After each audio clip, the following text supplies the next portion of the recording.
Italy? Whiskey? Ah, Italy, you could never look at secret. Oh no, suddenly, hello, Libby.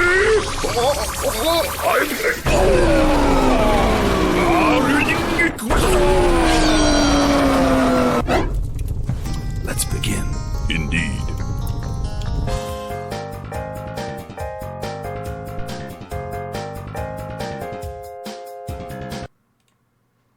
Hello, everybody, and welcome to Honey Badger Radio. My name is Brian, and I'm here on the Fireside Chat, where I ask burning questions of my guests without revealing my power level.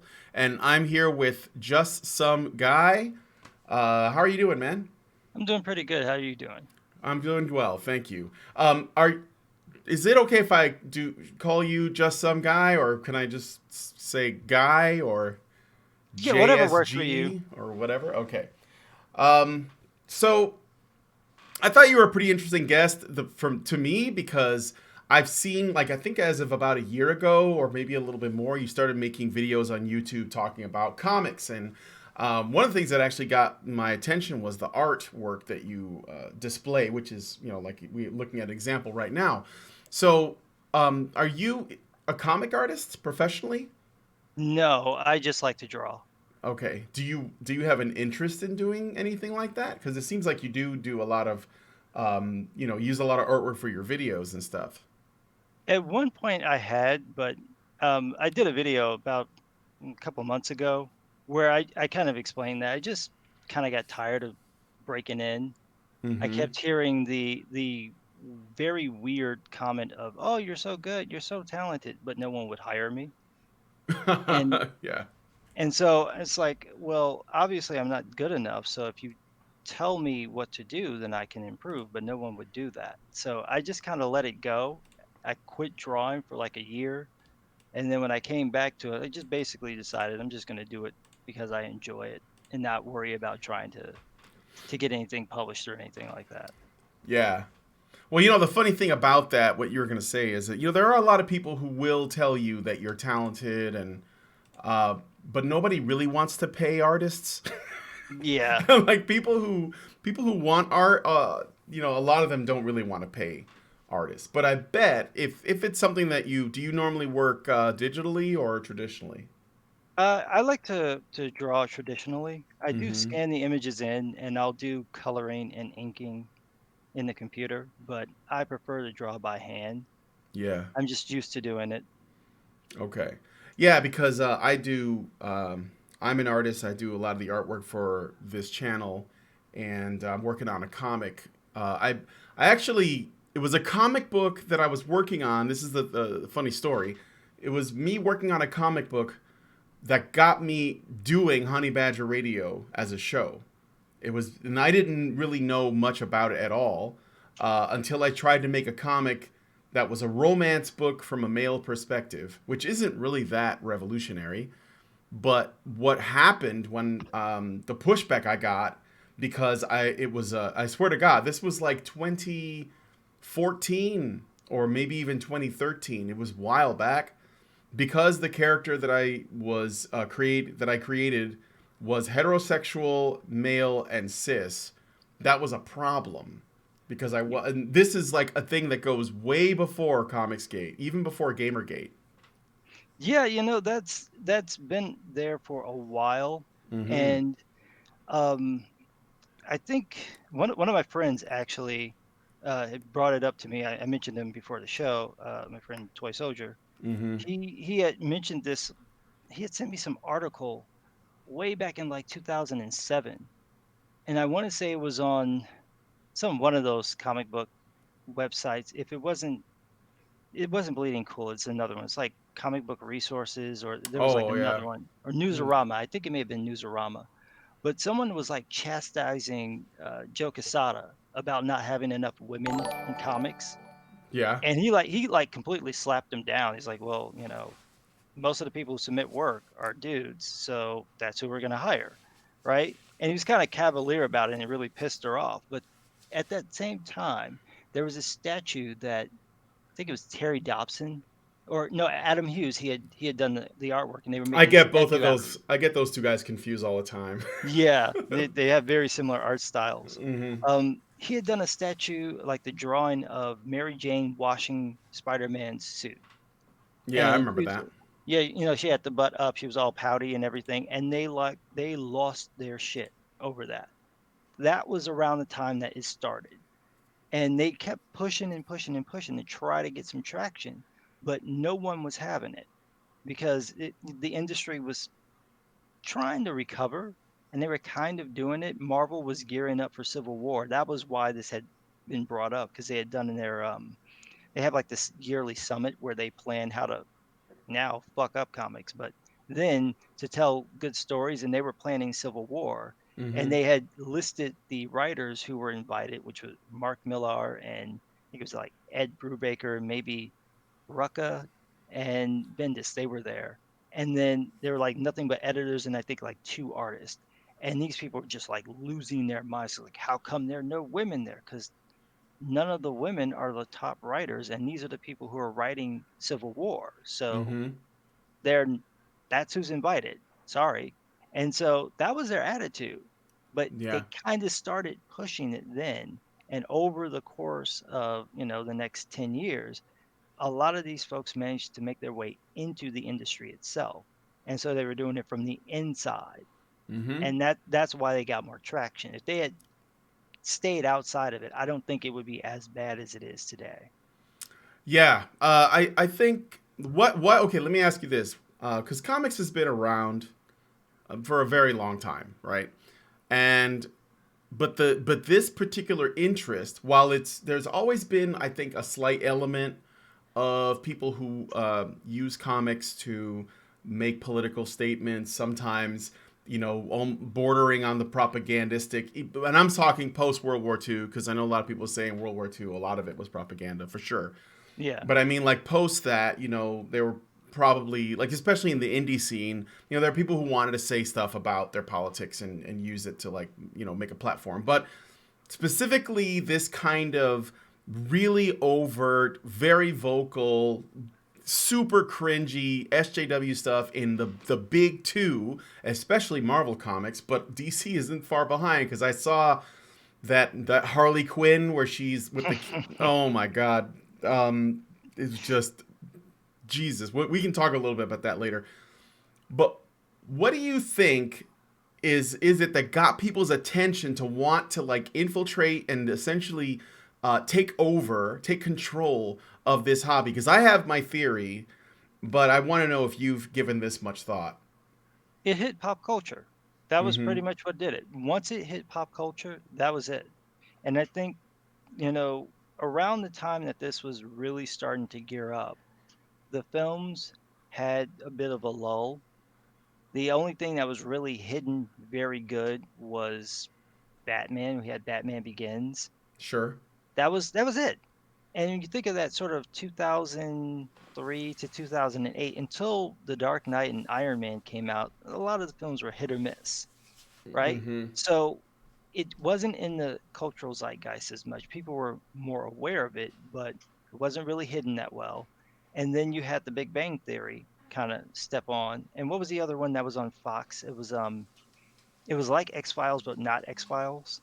Well, sliders or No, it was like they I don't had the know. alternate reality thing. Oh yeah, the Fringe. Yeah, Fringe. Yes. that was another one that kind of started to bring it in. And then Heroes was another one that Mm-hmm. kind of made these things more mainstream. And the more mainstream they got, the more this infiltration would begin. And then you have it on the comic book end where they were trying very hard to prove that comics were not for kids. Mm-hmm. And that I think that push of trying to prove that comics weren't for kids and then trying to get outsiders to come in and make the books was also part of the reason why this happened. And that by far, I think, is actually one of the key things that has led to the downfall is the fact that you're bringing in people who ultimately aren't interested in making comics. They want to write novels or they want to make TV shows and film. Mm-hmm. But you've got these folks who are used to doing a different thing in a different area, especially with the writing side, the people that they're bringing in, those folks that the publishing industry, that's already been infiltrated. So Yeah. you've got that influx coming in, and you've got slowly changing personalities. And the fact is that the comic book readers and comic book professionals, by and large, tend to be center left. So it wasn't that much of a stretch that some of these ideas would end up in the industry, but the way that it just exploded, like after 2014, was just ridiculous. Yeah. Yeah, I agree with all of that. Basically, what I think is, as soon as comics became profitable, as soon as people saw that a lot of folks were going to spend money on this stuff, that it had a lot of reach, it reached a lot of people, a lot of people would go and watch these things. I think that was when they became interested. It's like realizing that to be popular, you just need to do X because this is what everyone else is doing. Yeah. And then you had a lot of people that wanted to be popular, so they jumped on the bandwagon and they had to be a part of the action. And yeah, I think there were definitely, like you said, a lot of people that they didn't really want to write comics. They wanted to be writers for other things. They wanted to make the next Harry Potter. They wanted to be involved in writing, meaningful, I don't know, independent film or work in television. Or they were simply just activists that had no real skills except for what was on their blog, and they wanted to like make their blog into something like a narrative that everyone wants to read. That's, I think, why a lot of books today that I've noticed anyways, they're like very personal stories that don't really have a lot to do with superhero stuff. Yeah. And I think it's because, and of course when you criticize it, they take it personal because it probably is really personal. Well, the other thing too is that the comic book industry has basically shot itself in the foot. The Mm-hmm. thing that made it successful is the thing that killed it. So what's happening right now is that the comic book stores are starting to collapse. They're just disappearing. And it's the fact that it became a collector's market that actually Yeah. caused the entire thing to happen. Because before that, it was the thing that you just did to pass time. They were sending comic books over to GIs during Vietnam Mm-hmm. just to have something to do. So the moment that it switched from this disposable magazine that you just read for, oh, it's a quick story and then throw it away, which is what people were doing with these things because they were printing them in the millions. Once it became, oh, we've got to covet it, the whole market switched and it became all about appealing to that group. And that's fine when you can replace them.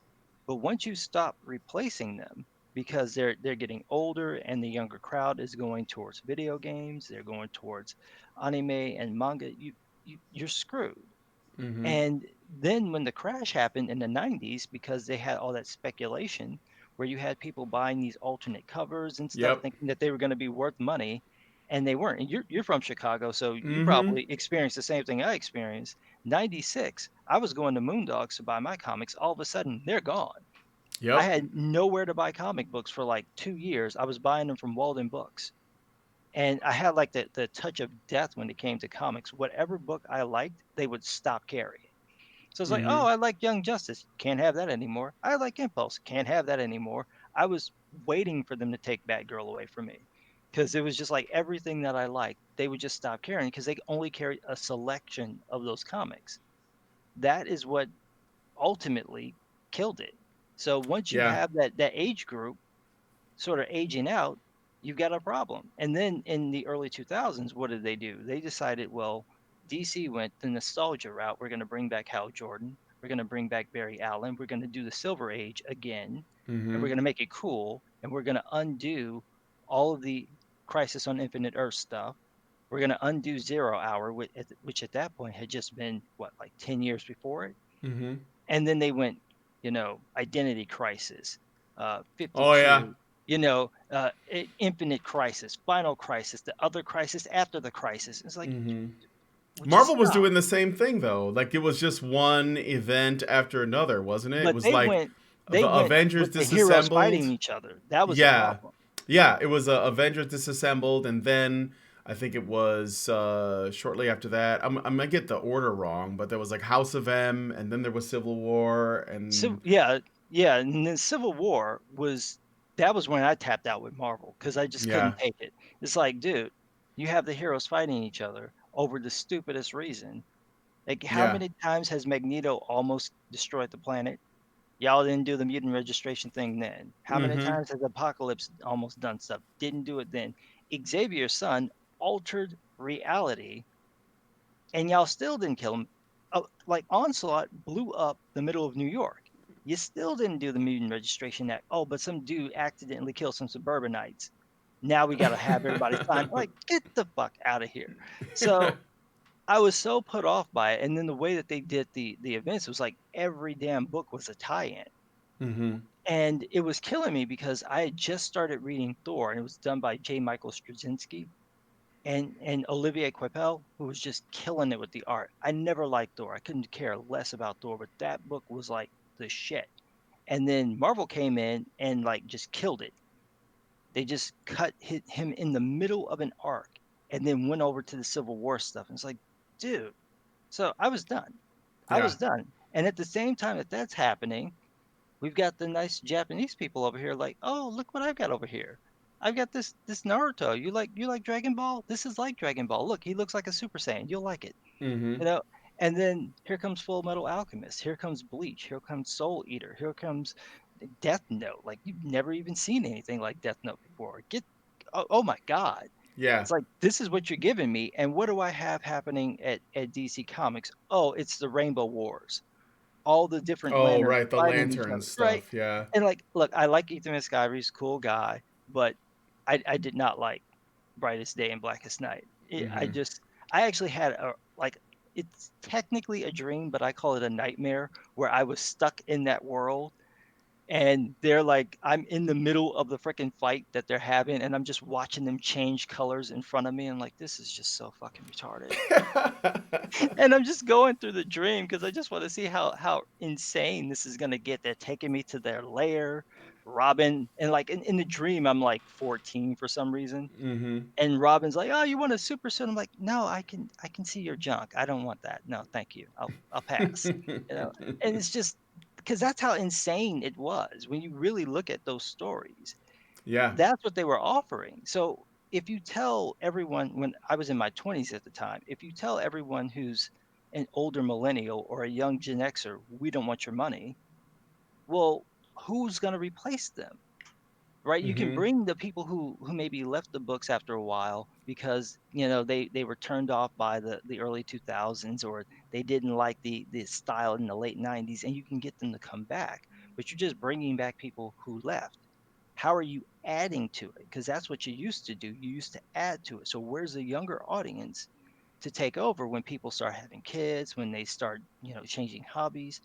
You're not replacing them. And so when you tell the older folks to like piss off, then the younger folks, the younger millennials, they're not checking this out at all. They grew up like they've only ever seen anime.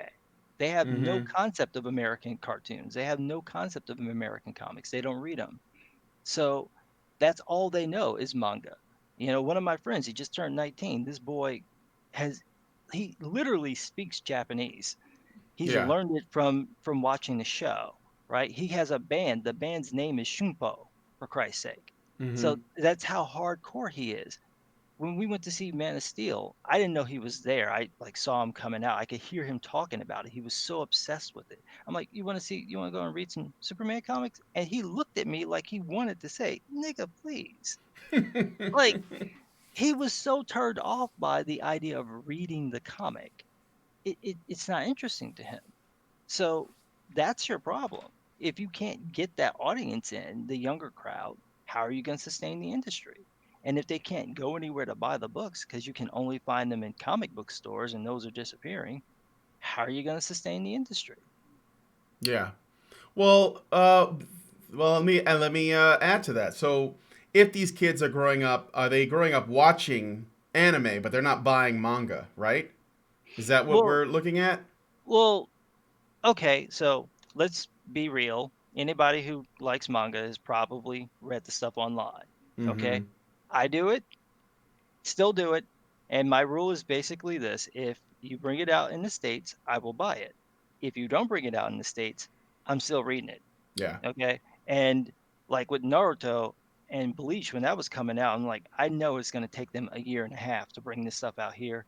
I cannot wait to see how Aizen punks the rest of the Shinigami. So I have to see this now, Hmm. right now, and read it. So they're probably reading it online, but they do buy the books because the manga outsells the graphic novels and Right. trades. That's what I was. Yeah, that's what I was getting at. At comic shops, the manga sales are doing really well, and I mean, there's a lot of reasons for it. One of which is that they're just really good, and people are generally gonna like what they import, or I guess, yeah, what gets brought in tends to be the cream of the crop. Like if you went to Japan to buy manga, there's probably a lot of crap. Just like if you're here trying to buy comics, there's a lot of crap. Well, that's what killed Tokyo Pop, was Mm-hmm. that they were licensing the most random books.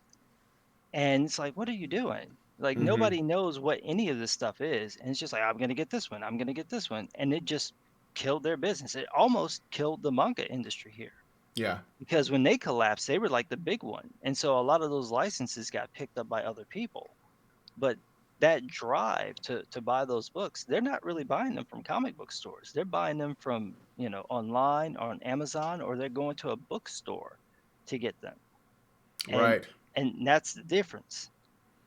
So, do you think then that, well, it sounds to me like what you're saying, and I think I agree with this bit at least for sure, is that what we're looking at in terms of the problems with the American or Western comic book industry is not just the shit going on with social justice warriors and feminists in Marvel and DC now, but also it's like a trickle down effect from earlier mistakes made within the industry, like going all the way back to Frederick Wertham's time when he was like the psychologist that criticized comics, which resulted in the destruction of a lot of comics, which then resulted in them having, let's say, inflation in terms of price. Like people were collecting old books because a lot of them were destroyed and they didn't know they were going to be worth anything. But then later, Marvel and DC and Image in particular, actually, a lot of them tried to cash in on that collector mentality in the 90s by basically making, I remember the 5 cover X-Men book, X-Men #1, Yeah, and I got the fold out. yeah, I used to have the fold out too. I was there. I bought into that. I bought Spawn #1. I think I still have it, but then a lot of people did, that's just it. They printed a million of them or millions of them, and they were Yeah. selling. And the idea is that people thought they were going to be worth something, but everyone had it, so they weren't really worth anything. I think maybe a few bucks more, but not even not that much. The And one that so hurts is the Death of Superman. I yeah, checked one of those price guides like a while ago, and the thing was like worth 25 cents. It was ouch. I couldn't even find it when it came out. I was only able to read the entire story when they put out the trade. Mm-hmm. That was when I was able to do it. But that was another one. I remember seeing a news report of them going back for like a fourth printing a Yeah, million copies of this thing. It's worthless. yeah. So I mean, it's a trickle down effect of lots of other previous sort of mistakes made within the industry. And Definitely. the other thing is, yeah, because it hurt the sales of comic book distributors. So now I've heard Zach and I think Ethan Van Sciver make the argument that Comicsgate is necessary because even if you took the approach of, well, let Marvel and DC burn, this is the bed they made, they should be, they should lie in it, as well as IDW. I think they were guilty of the same shit. And what they were arguing is that we need to help, this needs to change because comic shops rely on the sales of the big two, even if the big two is crap, because they can't keep their businesses open without them. That's And true. yeah, but it may not matter because again, there's nothing that can be done, and maybe it's also time for comics to evolve or change in some drastic way, because maybe I don't think they should have to depend on those companies, but unfortunately, this is like where we are right now, right? Well, it's the problem is that Marvel and DC, more or less bought up all of their major competition decades ago and folded them into the companies, or just are sitting on them. Like Marvel is just sitting on the Malibu characters and will not let anybody use them, period, Yeah. Yeah. for no particular reason at all, just sitting on them. But when you have these two big companies, they represent 70% of the comics that are produced. They represent 70% of the comics that are sold. I mean, you go into a comic book store, you go to Chicago Comics or Graham Cracker Comics here in Chicago, and you look at the wall, and it's like all the Marvel books take up the same amount of space as all the indie books. Yep. And that's one company. You do the same thing with DC. All of their books take up the entire slate of that. You look at the trades, almost all of the trades are Marvel and DC. There's just a whole wall of them. You got this tiny little bookshelf with the independent stuff. So if they go down, what's left to sell? Exactly. It's so niche, it's so novelty, it's not going to be successful. So those companies do need to be around in order for the industry to work. So the issue then has to become, what do they need to do to be able to sell these books? I think the primary reason why these books are not selling is because nobody knows where to get them. Yeah. That's it. I know that they took the books out of the convenience stores because they weren't really making money off of them. They couldn't get the money back when the books didn't sell. They were kind of getting beaten up, so people didn't want to buy them. I understand that, but there's accessibility there. Yeah. The fact Also that the people, newsstands, although I don't like there aren't many of those left, but yeah, I know, like where are you going to find them? So, but 7-Elevens, shit like that. Yeah. yeah, but just having those comics there could help, right? It at least reminds people we make them. Put them in Walmart. They just did that, but they did these special versions of them. Don't do special versions. Put the books that you're actually making that you want to sell, put them in these stores. They Yeah. will sell. You put them in Target, they will sell. The books will get completely trashed, but that first couple of books, they'll be fine. That's One what you need to do. one other thing they should do is probably look at speaking of Japan, look at the ways that Japan sort of like distributes their books too, because there's a few things that I think that they can do. One of the things I want to do, so I'm working on my own comic book. It's called Bombshell. And one of the things that I wanted to do with it was I wanted to go back to making comics as affordable as possible. So one of the problems I think, now obviously inflation and like the value of the dollar has a lot to do with it too, but they have been spending a lot of money producing books, so they are more expensive, like as a result. For example, when I was reading comics, they were $1. And I remember they were 75 cents when I started buying them. And I remember them going up to $1, and I was like, 12. And I was like, what the fuck? This is an outrage. But they were printed on cheap, paper with like newsprint on the inside. And they used 4-color printing, and that was it. But I didn't care about that. I was like, drawn in by the art, but it was so affordable for a kid my age that it was no problem for you to get bunches of them, which Yeah. I used to do. Now, I don't think we can go back that far, but I think that we need to maybe we should move away a bit from the crazy, like, heavy paper and digital coloring and all that we use to kind of like make them, because here's a book that people are still buying. Marvel's done they've been releasing, I think it's called, Hey True Believer or something like that. It's basically like reprints of old Jack Kirby books that are $1. And you can just buy them for $1, and they're printed the way they used to be.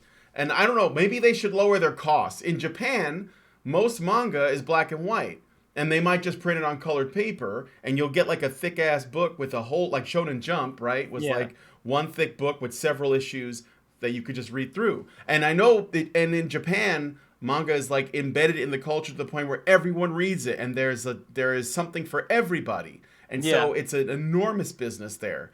Well, the problem here is that the printing cost is almost negligible at this point, like because of the digital printing. So if you want to do it in color or you want to do it in black and white, it's unless you're printing it doesn't really ton matter. of books, it doesn't really matter. Yeah. The archival paper, that is an issue, because that archival print requires certain processes to do that. So it's slightly more expensive. It's not that much more expensive, but it's slightly more expensive. So if you're printing a ton of books, Yeah, it adds up.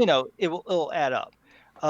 But the reason why they're doing it is because they're making those books for a collector. They're not making them to be disposable. That's why they're not printing them on newsprint anymore. Mm-hmm. If you notice, if you look at the books, you flip through them, you don't see a lot of ads for random stuff. It's usually ads for the company. That's what you see. So they're Yeah. advertising for themselves. You go and you pick up a book just from 10 years ago and you flip the book over. There's an ad for a product like Mm-hmm. milk or Snickers. You flip through the book and you got Nike ads and stuff like that. You go back to the Yep. 90s, and I mean the books are thicker. I just boarded all of my books last February, and I mean, I could feel the difference in the weight of the book, where the stuff from the 80s and the 90s, I'm like trying to get it into the modern slipcase, and I'm like, I might actually tear this damn thing. Try to stuff it in, and it's like it's not a double page. It's not like a double It's issue. not It's an a regular annual book, or anything. It's right? a regular It's just book. Yeah. 22 pages that happens to be like 40 pages because you've got 20 pages of ads, right? Mm-hmm. That helps lower the cost of the book. But the other thing they can do is they can just eat the cost. You're owned by Disney and Time Warner. You're not that hard up for cash. Yeah. So eat the cost of the single issue and then make it up with the trade. Yeah. That's how you do it. Because when you look at the trade prices, it's like I might as well just buy the damn trade. There's no reason to buy a single issue. It's going to come out the same. And then Marvel, the way that they love to do it, they jack up the prices on the trades. They like to print them in the hardcovers and charge like an extra $10. The one that got me was with the Days of Future Past. They put that out. That's two issues. Two issues. They crammed in like the most random tie-in stories to justify this. Mm-hmm. They put like an additional 6 books in it, put it in a hardcover, and charged like $36 for it. Like I got the little mini trade y'all did like 10 years before that. It was $5.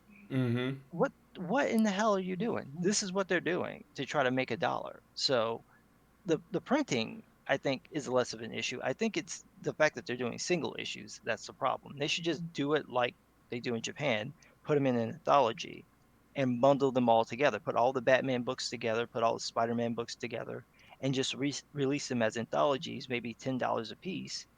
Put them on cheaper paper, like cheap newsprint. Yep. Alterna does this. I've got several Alterna comics. The print quality is nice. It's nothing smudging in your hand. Looks good. It works. And then when you do the trade, you print it on the higher quality paper, and problem solved, right? And Yep. that way you can get people to maybe read books that they would otherwise not read. Because I paid $10 for this magazine, and I've got like 10 stories in it. That would be the way I would go. And if they did that, and if it were successful with Marvel or DC, then I think smaller companies would be able to do it and get away with it, and that could help sustain the comic book stores, which are inevitably going to have to broaden their market. They just have no Yeah. choice now. Well, they're already doing it. Like Chicago Comics is carrying a lot of toys, and they sell movies, and they've been trying lots of things, right? Models, T-shirts, hats, etc.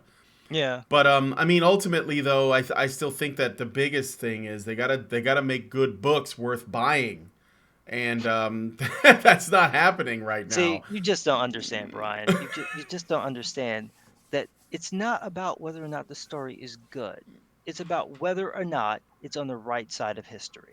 That is absolutely correct. I was talking to a friend of mine yesterday, and we were talking about art because I'm an artist. I went to art school, and I've studied art history, and the reason why we're talking about it was he was basically we were trying to sort of nail down where all of this stuff came from, and I said I have this theory that all of the problems that we're facing within the arts, a lot of it has to do with the roots in the discussion around art that as compared to two camps. Like you have art consumers and regular people who like art, that like the stuff, and then you have the people that operate within the art community that decide what is and what is not art. And this is before we get into comics, but comics is affected by this same mentality, and it goes way back to probably the existentialists and postmodernists. And when I say postmodernists, I'm not specifically talking about the Jordan B. Peterson, neo-Marxist postmodernists. Like I'm talking about the postmodern artists Yeah. of the art movement itself.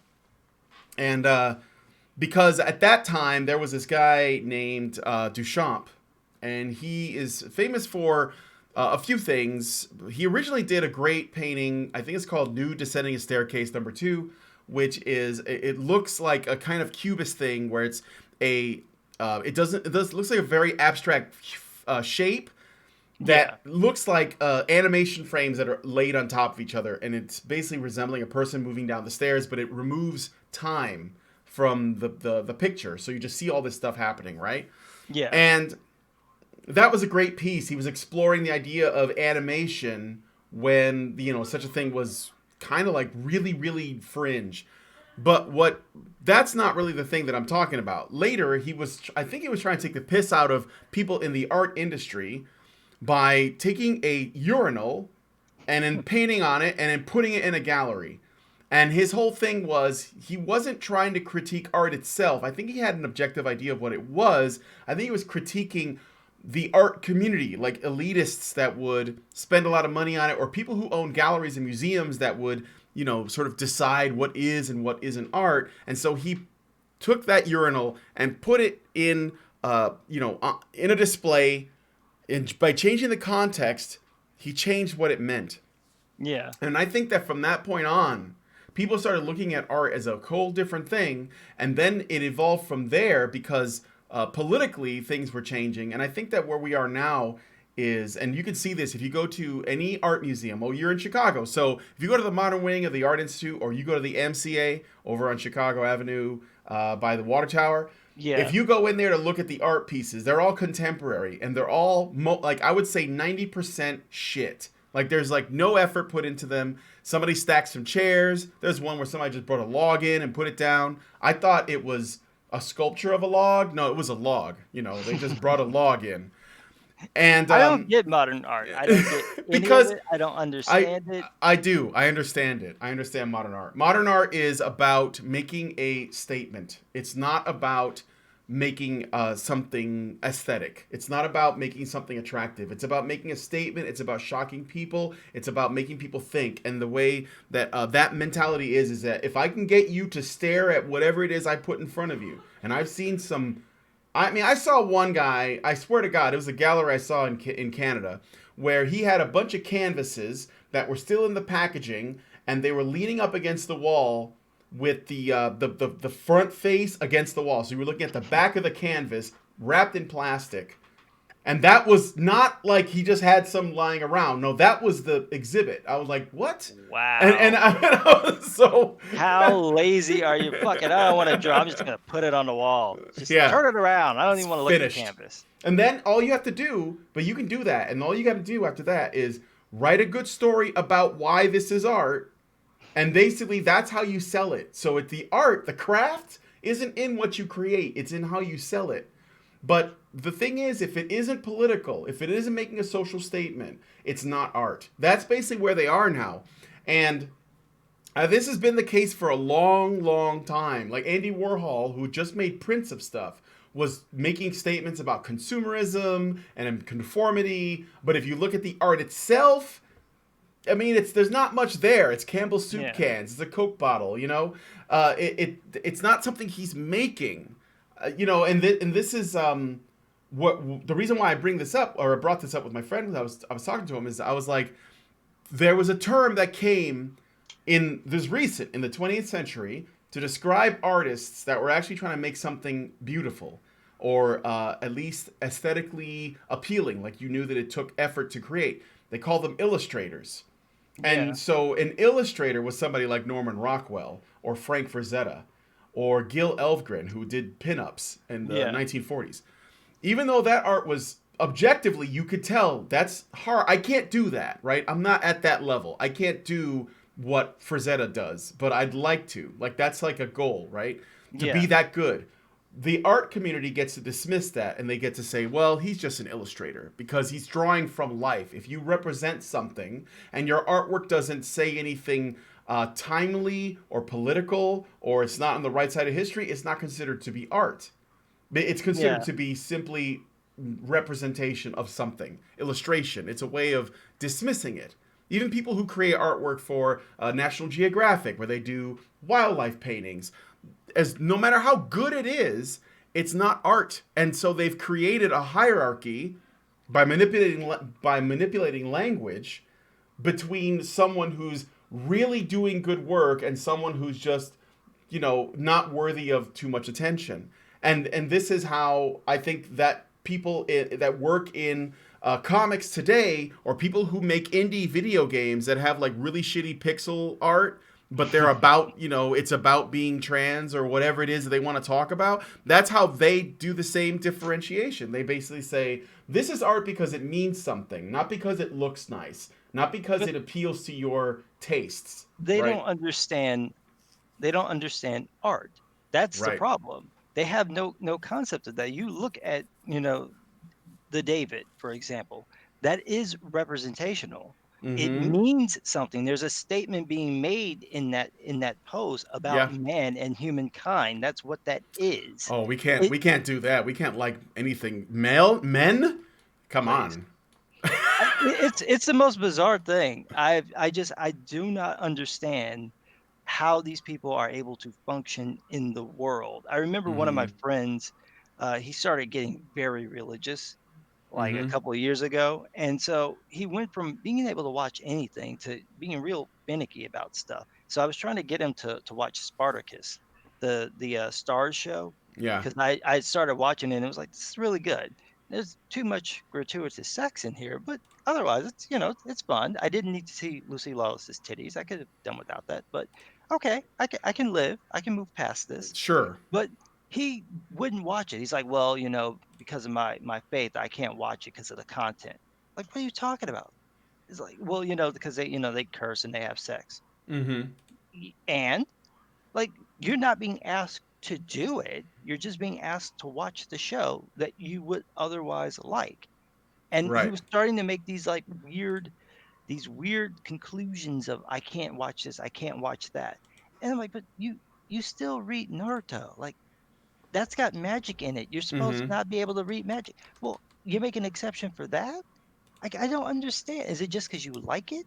I don't get it. But that type of mentality of, it doesn't fit my worldview, so I can't be a part of it. That starts creeping in. And when you Mm-hmm. don't understand that everyone doesn't think like you, so maybe their motivations aren't the same, you're not going to be able to get what's going on. And they're always taking their worldview and putting it on something that's older. It just, every single time it's like, oh, here's this thing that was made 2,000 years ago. Well, by today's standard, it's problematic. Yeah. Well, then judge it by the standards of the day. Jesus Christ, it's like, it's artwork. It's meant to be enjoyed. You don't have to agree with every opinion. Right. It's just, you can like it for its aesthetic value, you know? It's the absurdity that they get to. And then you can just as easily flip it and they do something that is representational, and they will get upset that, well, you don't like it. Well, it's like, yeah, I don't like it. Mm-hmm. It doesn't match my worldview, so I don't like it. Like, well, you're a bigot. No, I'm just like you. I just don't like it. What's the problem? So Right. it's like, there's this weird double standard that goes on of, you're just supposed to like it because it's about this thing, and then when you hold them to their own standard, they get pissy. Yeah, well, when they don't like meritocracy, they don't like merit, right? They don't like hierarchies, but they create hierarchies in their way of pushing back against it. That's why artists that are really bad at what they do try to sell you that what they're making is actually good, because they don't like the idea that they're being measured against an objective standard. Like, if we actually acknowledge that people like, Rockwell or Frazetta were artists and not illustrators, then that means that these people would have to be compared to them, and they don't like that idea. And this is what happens. This is why they say, well, if you don't like, I don't like the writing of people like, I don't know, Claremont, for example, because there's it's they got too much action and it's too focused on white people, whatever it is I want to use to like dismiss him outright. It's old, Yeah. it's old hat, right? But you should like my writing because I'm talking about something important that matters. I'm doing, the story about Comicsgate guys that are like complaining about what I'm doing, and that's important to me because that's my truth. It's my reality. It's my story. Doing it badly. I saw the pages. I'm like, I'm not gonna go and seek this thing out, but I saw like the two or three pages of it, and it's like y'all grew up watching The Daily Show to to such an extent you think that snark is humor. Mm-hmm. Snark is just a snide remark. That's all it is. It's just sarcasm without balls. That's all you're doing. You're too afraid to actually take a risk to tell a joke. There's no joke. The humor is, oh look, they don't think the way that we think. That's not a Yeah. joke. There's not even a setup. So there's no joke, right? A joke has to have a setup, it has to have a premise, it has to have a punchline. There's got to be some coherent thing there that actually makes it funny. You're not doing any of that. So I'm looking at this thing and it's just like, oh, it's about ethics in the industry. Mm-hmm. Well, that's an in joke, right? It's something that only works with people who think like you. Everyone else either won't know what you're talking about or they're going to know what you're talking about and they're going to roll their eyes. So Yeah. there's no point. Yeah. They wrote it for their friends and themselves.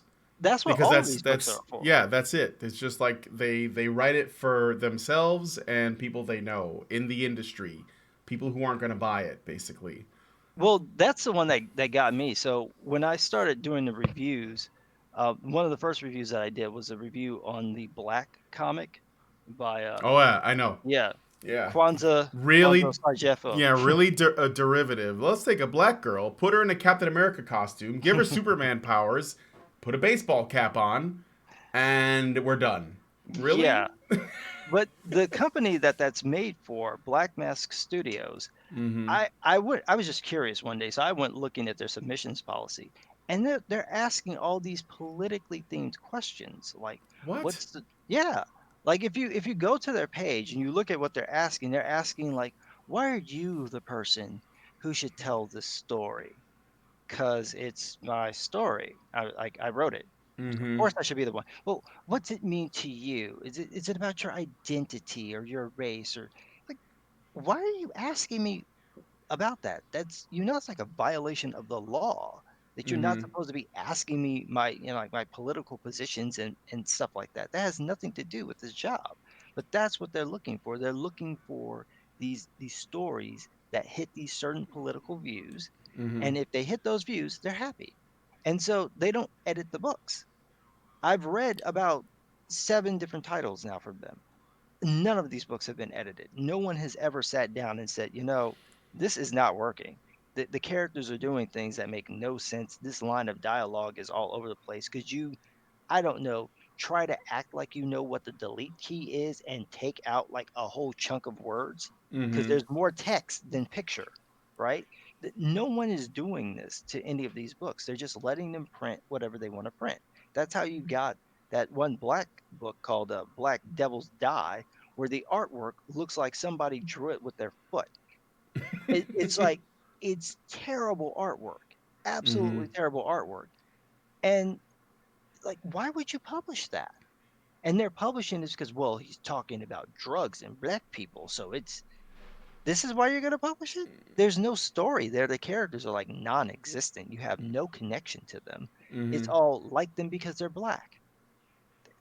That's not a story. There's no development, and you're seeing this happening with Marvel and DC Comics, and it's like, oh my god! Like Yeah. the new Captain Marvel book that they've rebooted now for the 5th time. Like, how many times do you need it to fail before you get the point? Nobody wants to buy this damn book. Let it go. Mm-hmm.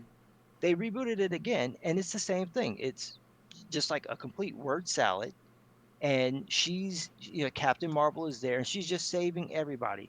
Everyone in the book is useless but her. Even the other women, I think Spider Woman's in the book. Yeah, she She's is. useless. She's useless. She needs to be saved by Captain Marvel. Like, she can't save herself. Oh man, Like, this that's is terrible. insane. Like, this is what you're putting out. It's just chitty chitty chat chat. The whole damn book is just like words. There's some action in there, but it doesn't matter because there's no risk, there's no cost. Mm-hmm. She's gonna win. And then everybody's like congratulating her and it's like, you don't need to worry about her. She's gonna be able to handle everything. Well then, what the fuck is the point of the book? Yeah, so I'm going to say something contentious, but maybe you'll agree with me on this. Superhero comics were always written with men as the target audience in mind. This doesn't mean women couldn't read them, but men were the target audience, in my opinion. And the reason for that is if you read any of the old books, they had a specific, and I would say old, I mean anything before 2000, maybe even like later than that. I'm specifically talking about superhero books. I believe that they are a male audience. That's what they were made for, and for multiple reasons. But one of the main ones is that they had a focus on action and adventure. Basically, people doing things that men are interested in, and this is the reason why. And we could look at manga to see, if does this hold up in Japan? What do the boys read, and what is the bulk of the content? And I'm not saying that there's no drama or romance, because there obviously is. But I mean, the main reason why people read a Spider-Man book was they wanted to know what he was up against and how he was going to deal with it. It's just like the main reason why people read Dragon Ball was because they wanted to know what Goku was up against and how he was going to deal with it. Yes, there'd be other stuff in the background, but that was secondary to whatever the goal was. And that's the stuff that I think men on the whole have an interest in. Well, when you look at manga, for example, the most popular manga, the top-selling series, with rare exception, are shonen books, Mm-hmm. right? They're usually books meant for boys. Every now and again, you'll get the rare shoujo book that does it. They're very rarely seinen or josei books. So books that are intended for like older teens or adults. Those are Yeah. very rarely the top sellers. The Except top for sellers, except for JoJo's Bizarre Adventure. yeah, that Go one's ahead. special. It But is. It's very special. the books are geared towards this particular audience. What is it that makes it so popular? When you look at the themes that are in those stories, they're action driven, they're character driven, they're about people proving themselves and earning their status. They're about, bucking against the system. Those are things that appeal to most people because most Mm-hmm. people will have some experience of feeling like nobody understands me. And that's what that's tapping into. And the cooler the action, the more unique the setting, the more it's going to get an audience, the more it's going to pull in that traction. And the fact that you have characters who change also help Mm-hmm. keep an Yeah, they audience. want to see the evolution, right? Exactly. And one of the things that hurts American comics is you're not really allowed to change the characters too much. Mm-hmm. So once they start to grow, it's like, oh, we got to take them back to basics. Well, what are you taking them back to basics for? Because they've changed too much. They're no longer what they once were. And you're now afraid of letting them become what they should be. This was actually like a contention between Stan Lee and Steve Ditko because Ditko wanted to move Peter Parker past his sort of childishness after that, that famous scene where he's lifting up the rubble in the Yeah. water. That was the point where he's like, okay, Peter no longer is a boy. He's a man now. And Stan Lee wanted to keep writing him as, the oh shucks, I never get my way kind of thing. And Ditko was like, no, that's it. We're done. We've got to let him evolve. He's got to move up. He's got to go to that next stage. Mm-hmm. And that unwillingness to do it causes a problem. One, with you being able to maintain an audience, but two, you can't ever really let that character become what they could be. And when you start dialing it back, eventually that's going to catch up to you and it's going to cost you. And we're seeing it happen now. But Mm-hmm. I do agree with you that the stories primarily do appeal to men. And I think the reason why is that I'll say something contentious. The thing that's unique about the male experience is that we earn our manhood. We Yep. earn our adulthood. Women don't do that. You get your period, you're a woman, right? There's really nothing that takes away your womanhood status, but your man status, someone can just say you're not a man, and that's it. You can do something or not do something, and you're stripped of that title. And so that idea of earning your way, earning your keep, that's what's essentially the hero's journey is is maturing, but knowing that at any point you can always regress back. And so you have Yep. to keep doing it. I think that's going to appeal more to men than it is to women. And that's going to result in the types of stories that you're seeing that are action driven, they're linear, right? They're told in these very particular ways that are formulaic, but they're still interesting. That's going to appeal to a male audience every time. There are going to be plenty of women who like it because they want to hear those stories too, but it's For sure. predominantly going to appeal to men. Yeah. And well, that's and I no, I don't disagree with that. I think that the hero's journey is basically like all of these shonen stories as well as Western comic stories, at least the ones that are the most successful. They tend to have that at their very core, and that's why it appeals to men overall. Now,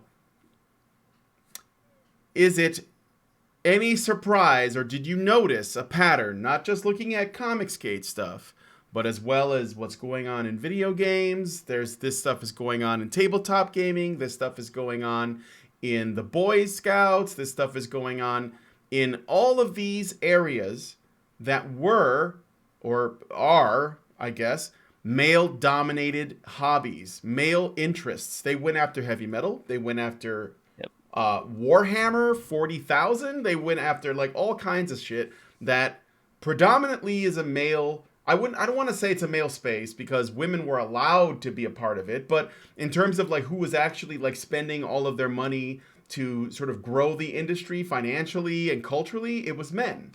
Yep. Now, is that any is there is that any surprise that that's what's No, going on? I'm not shocked by it at all. The interesting thing is where they make headway and where they don't make headway and why that Mm-hmm. happens. So they failed in metal. Oh They yeah. tried and it just blew up in their faces because the metalheads were like, dude, we wear mascara, right? One of Right. our metal gods is like gayer than a bag of Skittles. We dress like gay leather daddies because of him. So Mm-hmm. get the fuck out of our face with this. We're homophobic and we're Yeah, misogynistic more shit. more more than that, there is like no question that no one in like basically 90% of the culture of metal, both the people who produce the music and the people who consume the music, said fuck you to them like Yeah, outright. Like there was no they were unified in their that was resistance. that was key. Is that Mhm. all of them played along with it, right? So Mhm. then when they tried this with the tech community, there were enough people within the tech community who were running it who were like, no, that it didn't quite get the traction that they wanted to have, but they were able to turn the public against them. And so the public pressure is what usually causes these people to cave. That's what happens with the video game industry. It's Mhm. the fear of the public pressure that causes them to give into this. But the irony is that if they don't do it, like with Rockstar, we're like, oh, we're gonna make it so that you won't be able to sell your game in Target Australia. They're like, fine, you're not stopping us from making a game. We're not going to take prostitutes out the game. Yeah. You don't have to kill them if you don't want to, right? It's an option. They tried it with Red Dead Redemption 2. It was like, oh, they hit a feminist, and well, why are you allowed to do that? Because you're allowed to do it anything to anybody in the game. You could Mhm. go up to some guy. The only group that you can't do anything to is kids. They're in the game, but you can't shoot them or kill them. You can't hurt them like that, right? And they're like, well, how come you don't make the women like that? So you want the women to be treated like children? Is that Yeah, it? they do. Like this is insane. But when the companies don't roll over, like it just goes away because you have no power. You can't make them do it. And when they do these things, like they did with Battlefield 5, Mhm. well, you're forgetting you're in a consumer market. You are not on a college campus. You are not at Google headquarters where you can fire somebody. This is people willingly giving you their cash. So when you don't produce what they want, they just keep their money and you don't sell games. And Mhm. then a brand new game that came out like a month ago went from $60 to like $5. That's what's going to happen to you if you keep pissing people off, right? Mhm. So that was what happened there. Then when you look at what happened with the comic book industry, it was that some of these people managed to get behind the scenes. And so that was why this went over so quick. It was like once they were able to get their way in, they weren't able to do it quickly, but once they were able to get there, they could turn it over. And now you're just seeing people just getting jobs like Magdalene Visaggio gets work. She's worked at pretty much all of the top comic book companies over the course of 2 years. There are Yeah. there are creators who have been in the industry for longer than Magdalene Visaggio has been alive, who cannot boast of having worked at Marvel, DC, Dark Horse, Image. They can't do that. This is someone being rewarded because like I'm trans, Mm-hmm. but you're also a shitty writer, but I'm trans. So let's Yep. give you an Eisner nomination and let's give you book after book after book. This is what they're doing. Mm-hmm. So when you have that, it's easier to do it. And then you look at something like Atheism Plus, and they all just like rolled over the moment these folks batted their eye. So the Yep. whole damn thing collapsed. So what it takes is having someone within the industry itself to be willing to go, no, we're not doing this. That's what you have to have. And to Yeah. be willing to take the hit that, yeah, you're going to have people get pissy with you for a while, but just let them be upset. They'll get over it. Yep. You just have to do that. And the problem is they're not willing to do it. And it's costing them more fans, it's costing them product, it's costing them a business. And you're looking at these two companies, Aquaman just made $1 billion, right? Nobody thought that movie was going to make that much money. No one thought it was going to do that well. Just made $1 billion. I didn't. The Aquaman comic book, like I think there's like 2 people who read the damn thing. Like Mm-hmm. that's the problem. Yeah. It's $1 billion films from Marvel.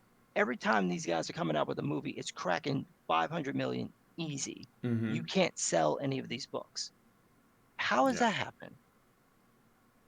Yeah. Even the worst Marvel movies make like $500 million.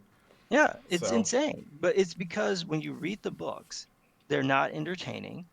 They're not about action. Try to Right. think of a moment that you were like, oh my God, I have to talk about this. I mean, I you can go ahead. Go ahead. Well, I can think about stuff from like when I was reading when Full Metal Alchemist was coming out and Naruto was coming out. I would be on the phone for hours talking about, oh my God, did you see what like Sasuke did when he rolled up on the Kages and got his ass handed to him? It's like, oh, you two beat me. You know what I'm going to do? I'm going to fight the other 3 because that seems like that's a good idea. And then he gets devastated off panel because that's how badly they whooped his ass. Like Mm-hmm. that's still in my head. That's a decade ago. Mm-hmm. There's nothing that's coming out of these books that has me like sitting here foaming at the mouth Yeah. wanting to talk about So they it. don't do that. They don't know. They don't know how to do that. It's like, I mean, like it's in Hollywood too. Like you could see it. People don't do action movies like they used to. It's like nobody that creates entertainment. Well, I don't say nobody, but like by and large, in general, people who create entertainment don't know how to create the kind of entertainment that I think men are attracted to. Like I grew up loving and watching kung fu movies. And Yeah. not even China can make kung fu movies the way they used to make them. Not even China can do it. Like it's very rare. So I'm not. I think that there is definitely a disconnect on what it is that men are entertained by and what it is they get into. That stuff you were talking about. I've only seen a little bit of Naruto, but I know what you mean in terms of the core of that, because moments like that, memorable bits of a story like that exist all throughout media if you look in history, right?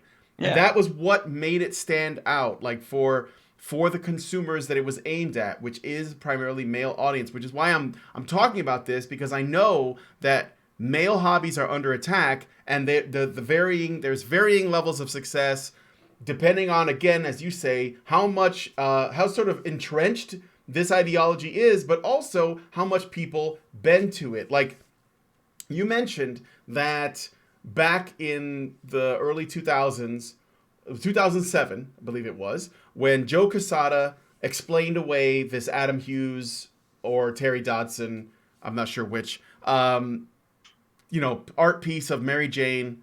And I believe that, people asked him, why did he do that? And he just sort of like aloof, but not, I wouldn't say it was aloof, but he probably didn't think that there was any like baggage attached to the statement, where he basically said, well, it's just a cute picture, right? Like, who cares if it's sexualized? That this Yeah, is he didn't seem to care about it, and they kept no. hammering him on different points. They Mm-hmm. even brought up his daughter, and it's like, well, you've got a daughter. What would you think? It's like, well, then she'll either like it or not like it. Exactly. We'll move Exactly. on. It's like what's his name, Frank Cho. That kind of reaction. And I wonder though, would Joe Quesada respond the same way today or would he Oh be no, he is. no He is. Oh, cut, right?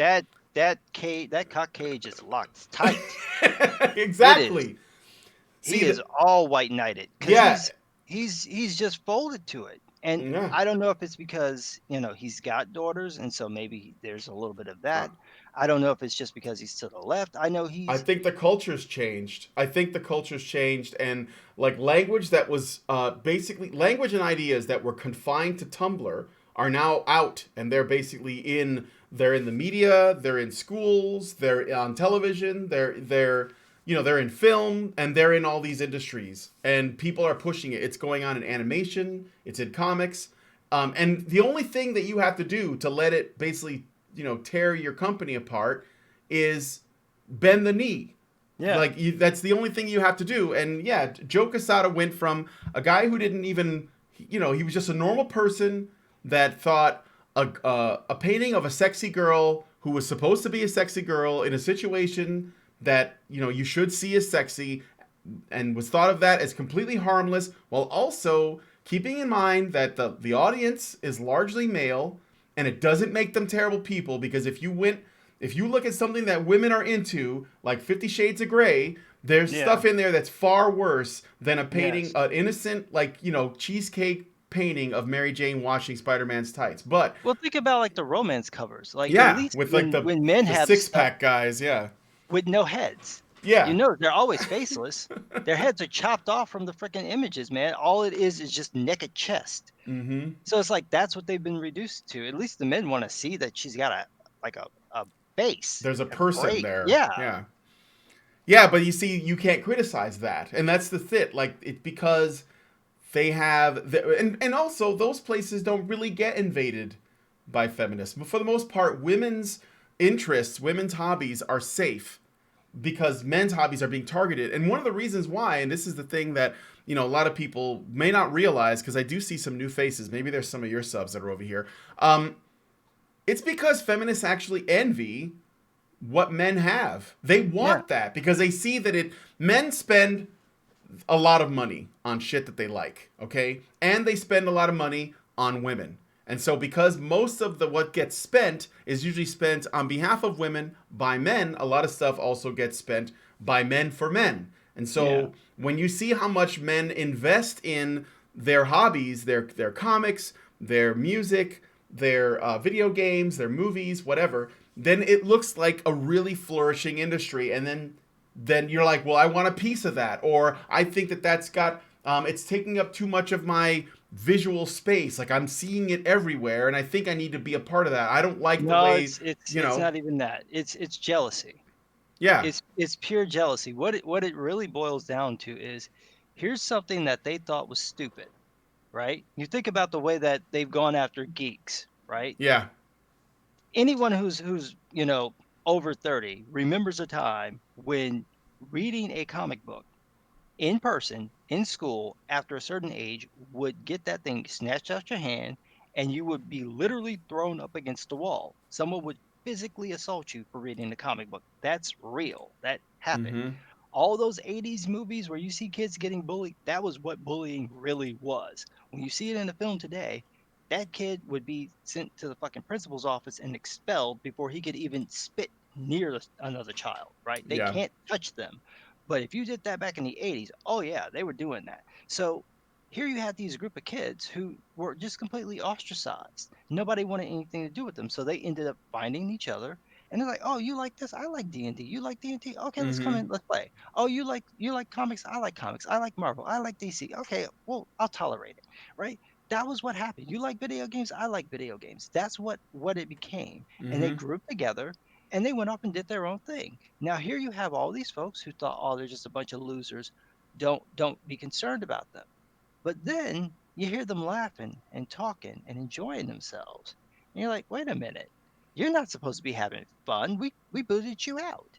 Right? mm-hmm. I'm over here trying to suck up to the pretty girl so I can be part of the in crowd. And you're over here like, well, we're in the out crowd, but we got our own little thing, so we're fine. That's not right. So it's like, wait a minute, I'm gonna destroy that. So that was what they first tried to do. But over time, this stuff got popular because they turned it into movies, they turned it into TV shows, Mm-hmm. video games got popular. So now it's something where like, wait a minute, you want to go and see that stupid? Oh, it just made how many millions of dollars? Mm-hmm. Let me see this. I don't think this is good. Oh, it's actually good. You could do that. You could make Batman look like that. It could be that good. I didn't know you could do that. And that was what was starting to happen. So now it hits pop culture. They want to pretend that they're a part of it, but they really still look down on it. They don't really like it. Yeah. And so it's this kind of, I know you really enjoy it, and so I'm gonna needle you. And that's still true when they say, well, you guys wanted your geekdom to be popular, and now it is. Yeah, I can walk around with a Batman t-shirt or a Nightwing t-shirt, and inevitably somebody will be like, hey man, where you got the shirt from? That's fine. But if I start going into detail about that, it I'm gonna lose all cred, right? I could Mm-hmm. I could stand there with my Superman shirt on and be fine, and that girl's like, oh, okay, I'll talk to him. And then when I start talking about Kal-El, her little eyes will roll up into her head, and just the vagina will just lock. Mm-hmm. I'm going nowhere near that. She's not even gonna have it, right? One of Yeah. my friends, that's the way he gets girls to leave him alone because he's really attractive. So they want to flirt with him. And when he gets tired of them, he just nerds out. And they're like, yep, I'm done. I am It's done. a good it's a good tactic because if one of them sticks around, then hey, you know. Well, he's gay. Oh, So well, that doesn't help. Yeah. it did blow up in his face because he tried it once and he could not get rid of this girl. So he's like, I know Elvish. And she's like, really say something in Elvish? And he was just caught. He was caught. He turned. He had that little pitiful look in his eye. And he had to sit there and like say things to her in Taka Elvish. And taka thaya. Isn't that seriously, because he was there for like a good 2 minutes, and you then he should like lied and said he had to pee or something, and he never went back outside. That's He funny. stayed in the house. He should have asked her what the Elvish word for friend was and then put her in that zone. she she was cute, but Yeah, sure. she didn't get that he wasn't interested. So Right. there's nothing about him that tells you that he's gay. So Wait a she didn't minute. know. Are you saying women don't take no for an answer sometimes? That doesn't happen. That's not Sometimes, women. Yeah, sometimes, yeah, I know, right? ever. I got But some super chats I got to read through. sure, Okay, so Crawl Dragon gives us $5. These were from like back when, like a while back, so I feel okay. bad about it. So comic books got bit by the graphics bug, same as video games. Does that mean that we're gonna get a retro trend too? Super Meat Boy graphic novel when? Thank you, That's Crawl already Dragon. happening. Yeah, I'm sure. Well, look at whatever Udon Crew is up to, because they're the ones adapting video games into comics all the time. So you might No, want I to mean check just like there. the art style, the Oh going the yeah, old school art style. They've the already done that, and mm-hmm. it's terrible. It's absolutely terrible because none of them actually like that art style, so Yeah. they don't get it, and they're just doing it badly. It's like terrible pop art. Yeah, I've seen that. Yeah, you're right. They are doing that. It's like people who try to like get what was, what Jack Kirby was doing right. And like as a kid, I didn't even like Jack Kirby. I thought it was ugly. But as I got older, I started to really appreciate it. But Yeah, like they just don't like it. Like they feel like they're being it's like somebody that's being forced to eat their, Brussels sprouts. Like they yeah. eat it, but they're not happy, and they make a mess the whole time. Voltaire's Puppet gives us £5 and says, "Seen the toxic masculinity Gillette advert. I've seen part of it. We might mention it on tomorrow's show. It is pretty cringy, but I'm not surprised. I mean, this is just the way it goes. I have a Dollar Shave Club, or my wife has a Dollar Shave Club membership that I use her razors. So whatever, I don't care. Just vote with your dollars, guys. That's all. Yeah. So, okay, one other thing, because we've been going for a bit, so we should probably quit soon. But this has been a great conversation. But you actually, so I want to show something to the audience. I didn't know this. Okay, so when we got kicked out of the Calgary Expo, you made a piece of artwork that showed that you were supportive of us. So I wanted to ask you, I guess, how do you hear about it, and how do you hear about it, and what did you think at the time? Like, because this was years ago, so I don't even your positions could have been different. I don't know. Oh no, they're exactly the same. So I was just watching the channel like I normally do, just watching the channel, and I think that Thursday when you guys did like the live stream aftermath. Yeah. I I was gone. I wasn't at home, so I didn't see it. I saw the follow up and I saw the tweets, and I'm like, "Are you fucking kidding me?" And then my friend Toy Soldier, he was like, "Dude, they got booted out." And I'm like, booted out of what? So he sent me like the write up that I think Allison did, or Mm-hmm. maybe Hannah did on the actual website on, and I'm That was like, Hannah. Yeah. that was Hannah, okay. And I was like, this is ridiculous. So I got to hear this for myself. And I heard I think it was like the original sort of 15-second clip where Allison asked rather politely, like, well, can I feel that question? Because, like, I'm a men's rights activist. And then I listened to the whole spiel, and it's like, it couldn't have been more cordial, right? They're Mm-hmm. disagreeing, but they were rather polite. And then I find out that how she got kicked out and the insanity. And then you guys were setting up the meeting like, well, people want to still meet with you because they came all the way and they want to see you guys and they couldn't, so you're going to go to the park. And they like called the fucking cops on you. Like, what are you calling the cops on them for? So this was ridiculous. And I saw people were doing the badger mask on their like their avatar. So I'm like, Mm-hmm. well, I'll just draw mine, right? Yeah. So I'm like, I'll just draw it. So that was what I did. I just went ahead and just drew the picture because it was ridiculous to me that this would even happen. Like, why would you boot these people out? A- And and the most absurd part to me was that they didn't have a good reason for doing it. It was Mm-hmm. obvious that it was just you said something they didn't like. You did something they didn't like. And so now they're going to punish you.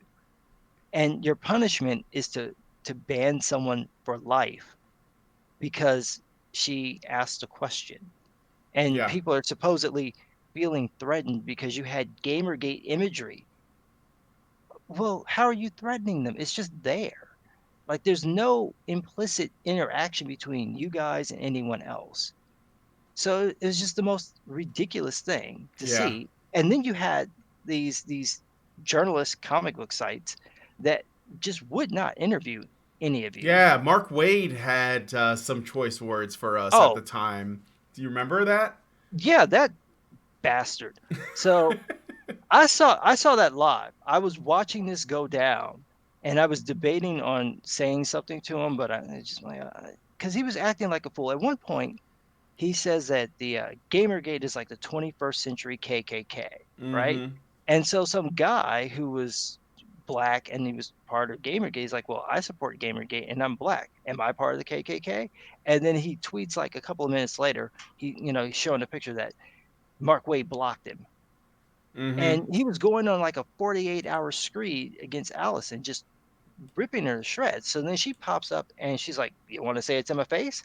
And he got pissy because she was snarky with him. It's like, motherfucker, you've been snarky with this woman the whole time. You can't be mad now. You Mm-hmm. didn't sat here and just trashed her, not knowing any of the situation. He didn't want to listen to the video to find out what had actually happened. He's just going after her. And you have the Mary Sue doing this. It was Comics Alliance.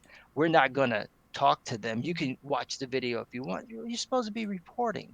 Your job as a reporter is to talk to both sides, not Yep. just talk to your friends, right? And it's the absurdity of that. The idea that someone can express a contrary opinion, be punished for that opinion, and then turn around and act like they did something wrong for saying, that's not fair, right? Mm-hmm.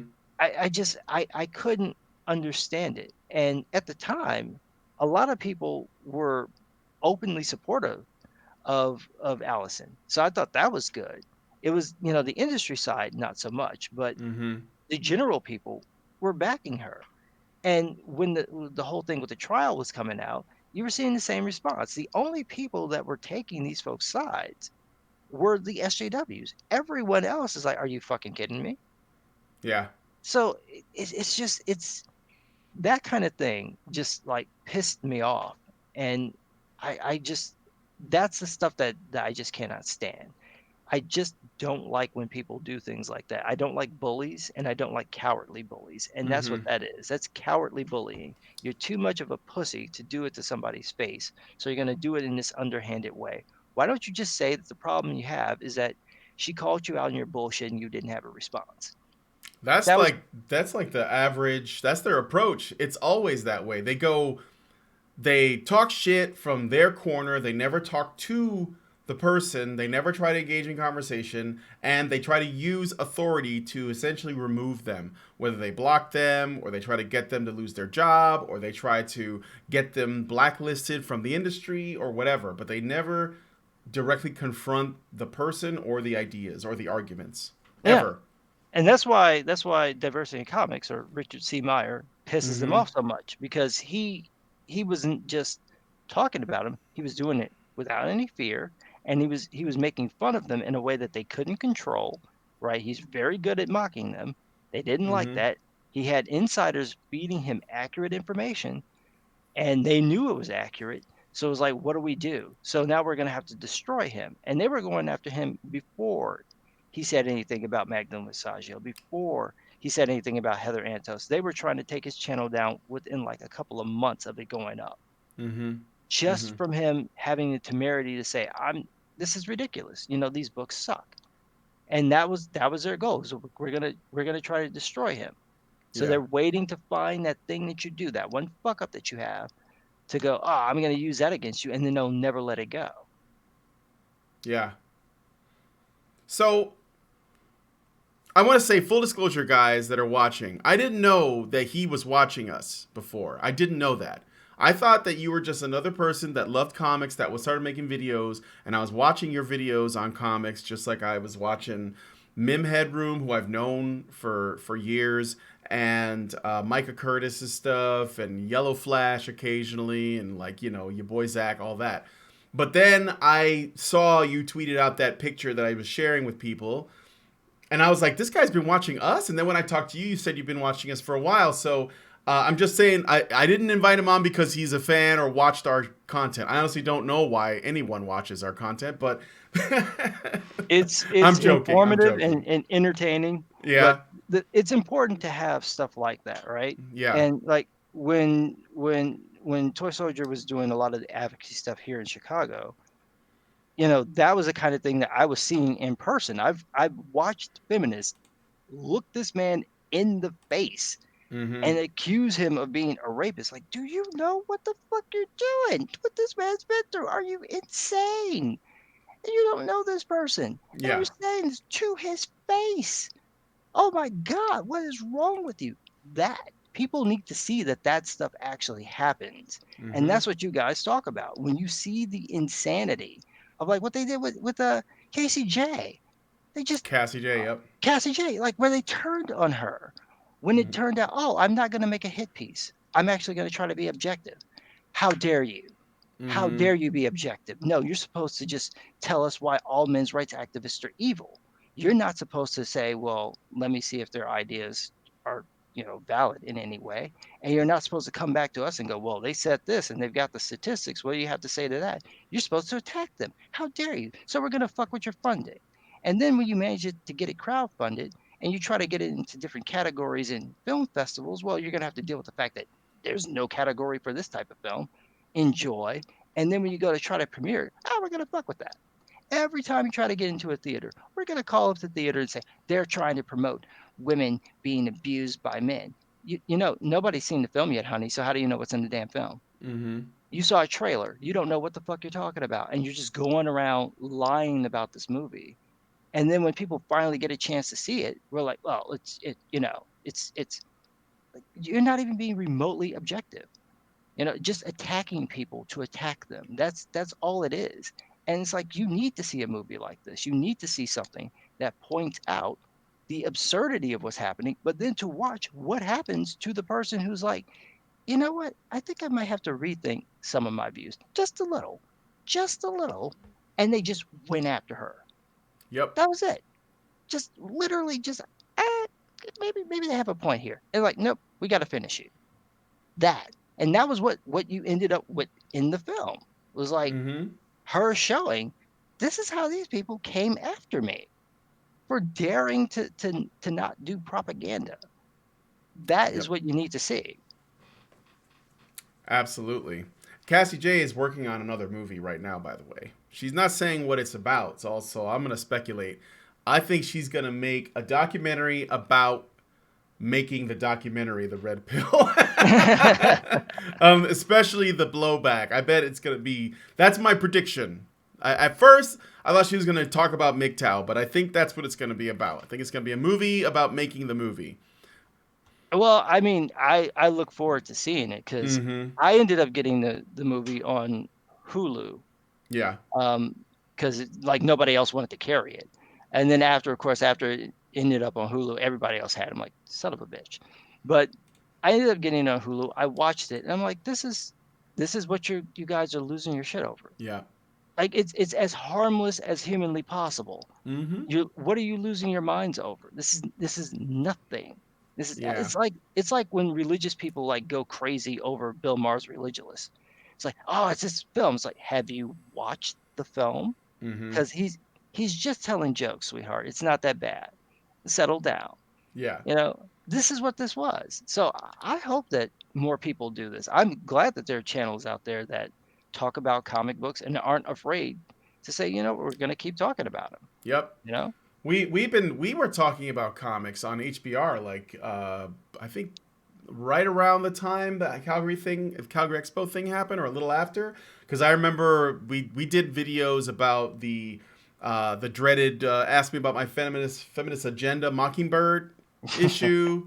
And some of the stuff that was before, like when the female Thor first came around, and oh yeah, she's fighting the Absorbing Man and Titania. Even then, I remember, because I have that book. I bought that series of female Thor books. Yeah, I remember you saying that. And I bought them. Man. And I did it because I wanted to be able to say, at the time, I wanted to criticize it, and I had a lot of pushback from people that I went to school with, even some friends of mine, that basically thought that I was like being, I don't know, hard-headed or stubborn about this, and that I should welcome the change. And I was like, but look at how bad these books are. Like, that was basically what I was getting at.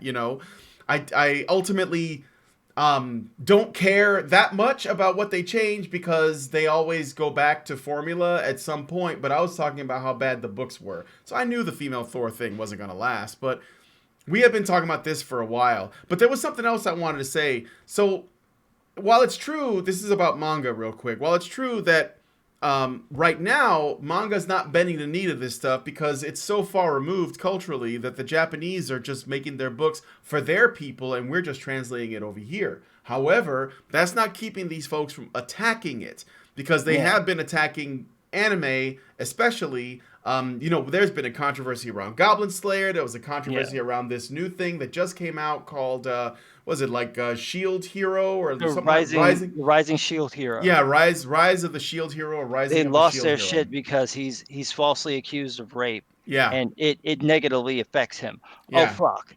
Oh, my God. That could never happen in real life.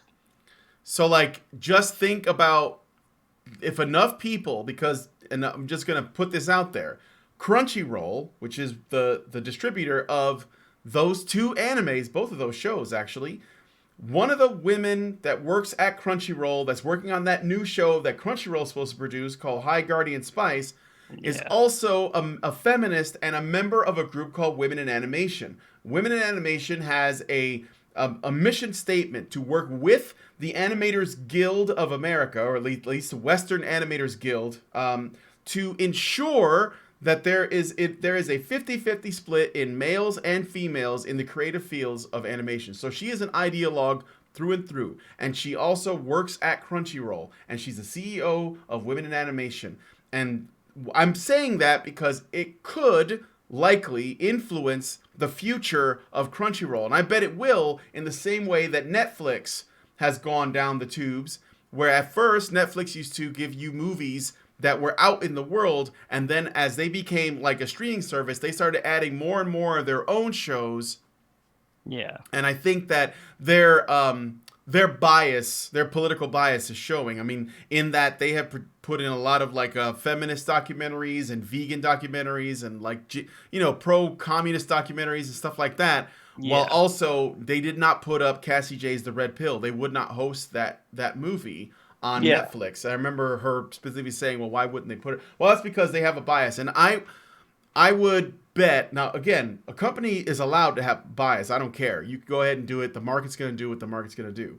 But I would bet that in a few years, Crunchyroll will go down the same road. And I think that High Guardian Spice is them trying that out. They're going to start with that, and they're going to make more shows. And as they make more of their own shows, anime that people want to see, then it's not going to be there.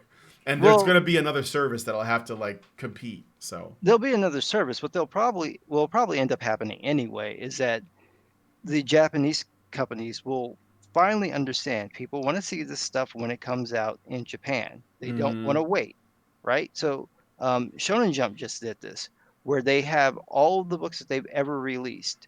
You can get this yearly subscription, and you can get access to all the books that they've ever released in America that were translated, and anything that they're currently releasing right now in Japan, you get it translated the same day that it comes out. Now, I don't know why it's taken them 10 years to do this, because some college kid can translate this shit overnight. yeah. Certainly y'all could do this in the same time frame, so it shouldn't have taken you this long. But I went ahead and got the subscription. So now I can get all those series that I enjoyed that have gone out of print. I can go and get them and have them, with the good art. I don't have the scanlation art. I've got good artwork to look at. I've got good translations. If I'm annoyed with the translation because I think they're, changing stuff, like with Naruto, when Guy has his secret potion, it's sake. He's drinking, and Rock Lee gets drunk, but they call it, no, it's a potion punch. No, he's drunk. Just say he's drunk. No, right? Vegeta goes to another dimension. He doesn't die. Yeah. I hate that stuff. I hated it when I was a kid, and I hate it even now. So yeah. But that kind of thing, like, it just completely circumvents everything. So if these companies in Japan decide, you know what, we're just going to simulcast this. We're going to have an online service. You can get our stuff dubbed or subtitled, and you can go ahead and get it the same day or a day after when it comes out in Japan. There's no reason for Crunchyroll. But what's going to end up happening with Crunchyroll is that they're going to start playing the same game that you're seeing happen with some of these games, where they're like, well, we don't want the boob jiggle in there anymore. Okay, well, we'll take it out for the American release. Sure. Right? We're going to alter the way that character is depicted for the American release. Now, they've done that before. I remember in Xenosaga, I think it was Xenosaga 1, at the end of the game, you're watching Shion like just be completely traumatized with all these dead people around her, and they're bleeding, but they took out all the blood. So she's like trying to cup something in her hands, and there's like nothing there because they removed the blood. That happened. That's bad enough. But now they're like, oh, you can't have that costume. Her butt is too big. Her boobs are too big. You can't do that. So you're going to keep editing the games. People are not going to buy the game. That's what's going to happen, right? The Japanese are not that concerned about the American market. So if you mess with their games, they're just not going to import them, or they're not going to export the games anymore. It's the same with the anime. You keep messing around, they're not going to give you the license, because it's not to their benefit to have to edit their show past what they've already had to edit it to get it on their TV. They don't want to have to do it again to get it here in a place that's supposed to have, more open policies. It makes no sense. So they're not going to do it. And you're going to find that show after show after show just won't get over here. If you want it, you're going to have to, steal it or, buy it, import it. That's going to be your option. That's what they're going to do. So it's a really stupid move to inject politics into this stuff, because they're trying to win in the short term, but they're not paying attention to what happens when you set this up. That's what's happened to the comic book industry. We're seeing that with the video game industry. These games where they're like, we're going to play politics. Like, you're not going to make any money. That's what's going to happen. Nobody's going to buy the game. I hope not. And you know what? If it crashes, it crashes. That's where I'm at. Like, if it has to. Because, like, I think that if something like that crashes, that will push ideologues out of it. Because then they'll be like, well, we can't do anything with this. And they'll leave. And then, like, the devoted nerds will go back and start to, like, build it back up again. Because that's what happened with the video game crash. And you don't think so? The point that we're at right now, like with the video game thing, there were enough people who weren't falling for it that there was a little bit of a buffer. But if they had turned the way that the comic book industry turned, oh yeah, this would be done.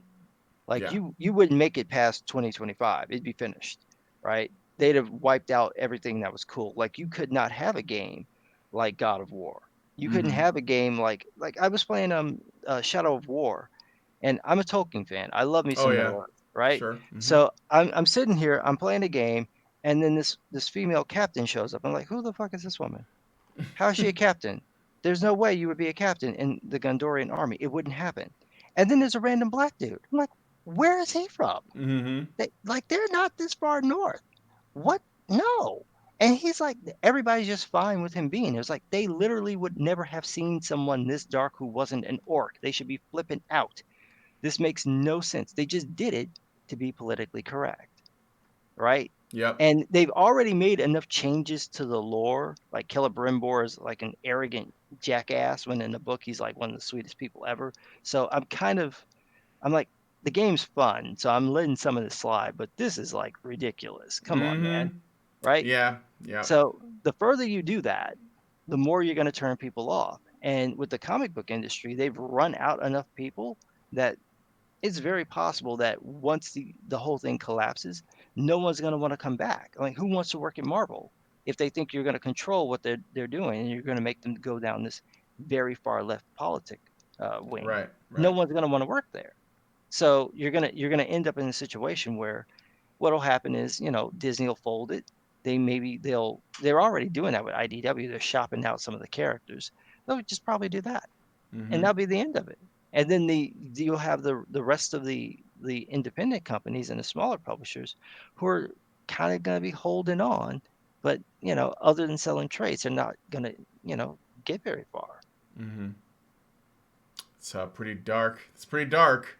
I mean that's what happened to Atheism Plus, right? They Yeah. they, they killed that dead, and it stopped all sort of the move that the atheist community was making. Mm-hmm. It like all that momentum that had been built up by the Four Horsemen was done by 2014. So Yep. in a 3-year span, from Christopher Hitchens' death to 2014, one tiny group of people killed the whole thing, just like that, Yep. and practically turned Richard Dawkins because he's damn near on their side now. Mm-hmm. Like, and it took them 3 years to wear him down, but they managed to do it. I mean, this is what happens. Yep. Yep. It's true. Okay, so I got a couple super chats, and then we'll close it out. We've been going Okay. for close to 2 hours now. So Oh Chris, wow. yeah, I know. Time flies, right? Yeah. Chris Stewart gives us $10 and says, depends on the anime and the game developers. Atlas and most JRPG devs can afford to take their ball and go home. Companies like Nintendo and Sega can't really afford not to kowtow to this shit. Yeah, well, it depends on where the majority of their market is. So yeah, I mean, I guess that makes sense. There are definitely like markets that developers that do a lot better in Japan. So like them bringing something over here for us is like doing us a favor. And then there are Yeah. some that probably depend a lot on the Western market to sort of cover their overhead, and they don't do as well in Japan. So I yeah, think Nintendo's pretty covered though. Although didn't they sort of kind of bend when people were flipping out over the those Nintendo Wii avatars, and they were like, how come I can't make them gay? oh, And I don't like know about that. The and Mii's. yeah, there was like some complaint that people were having because you could like set them up into relationships or something, and it was like you couldn't create like a gay relationship, and you're like, well, I wouldn't be able to do that. Well, they just do it in real life. Jesus Christ. If And I don't do it Nintendo's with my me, it's like it's not. It's like I'm not actually gay. I know, right? Nintendo's like, oh well, I guess we can try it the next time we do an update or Mm-hmm. something. But they're Japanese. They don't care about this nonsense. No, So no. Okay, so and then last super chat, Chris Stewart again for $10. He says, "Hey, just some guy, love your work. 2 questions for the both of you. Is Lolicon high art?" no.